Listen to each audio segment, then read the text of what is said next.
வந்துட்டு இன்னைக்கு என்னோட எப்படி போச்சுன்னு பார்த்தலாமா? ஸோ ஆக்சுவலாக இன்றைக்கி வந்து சண்டே. ஸோ சண்டேனாலே நல்லா ரெஸ்ட் எடுக்கணும், தூங்கணும்னு இருக்கும். ஸோ அதே மாதிரி தான் இன்றைக்கி நல்லா தூங்கினேன்.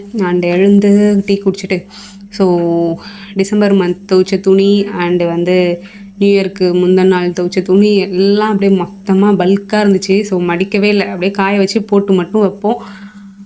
அண்ட் அது மடிக்கிறதே வந்து ஒரு போட்டியாக இருக்கும். சரி ஃபைனலாக இன்றைக்கி நிறைய துணி இருந்துச்சு, மடிச்சிடலாம் அப்படின்னு சொல்லிட்டு எல்லாத்தையும் மடித்து பெட்டெல்லாம் தட்டி க்ளீன் பண்ணிவிட்டு ஸோ புதுசாக பெட்ஷீட் கவர்லாம் போட்டுட்டு அண்ட் ஒரு 12:40க்காக தான் வந்து பிரேக்ஃபாஸ்ட்டே சாப்பிட ஆரம்பித்தோம். சாப்பிட்டு அதுக்கப்புறம் திரும்பி வாஷிங் மிஷினில் துணி போட்டிருந்தோமா, அதெல்லாம் எடுத்து பக்கெட்டில் வச்சுட்டு அதை நான் காய வைக்கல, அக்கா போய் காய வச்சுட்டு வந்துட்டாங்க. சரி அதுக்கப்புறம் வெளில எங்கன்னா போகலான்னு சொல்லிட்டு ஸ்கை ஒன் மாலுக்கு போனோம். போயிட்டு அங்கே டிமார்ட்டில் கொஞ்சம் சுற்றி பார்த்துட்டு அண்ட் ஏதோ ஒரு ஷோ மாதிரி நடத்திட்டு இருந்தாங்க. ஷோலாம் பார்த்துட்டு அதுக்கப்புறம் ரிட்டன் ஒரு 4 o'clock வீட்டுக்கு வந்தோம். வந்து செம்ம பசி, லஞ்சு சாப்பிட்டு அதுக்கப்புறம் இந்த வாழனுக்கு வந்து 10 days ஹோம்ஒர்க் கொடுத்தாங்களா.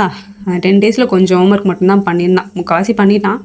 ஸோ 2 ஹோம்ஒர்க் மட்டும் ஃபைனலாக இருந்தது. அதை முடிக்கிறதுக்குள்ளேயே அவனுக்கு வந்து போதும்ன்ட்டு இருந்தான். அண்டு கஷ்டப்பட்டு எழுத வச்சுட்டு அதுக்கப்புறம் ஃப்ரீ ஆகிட்டான்.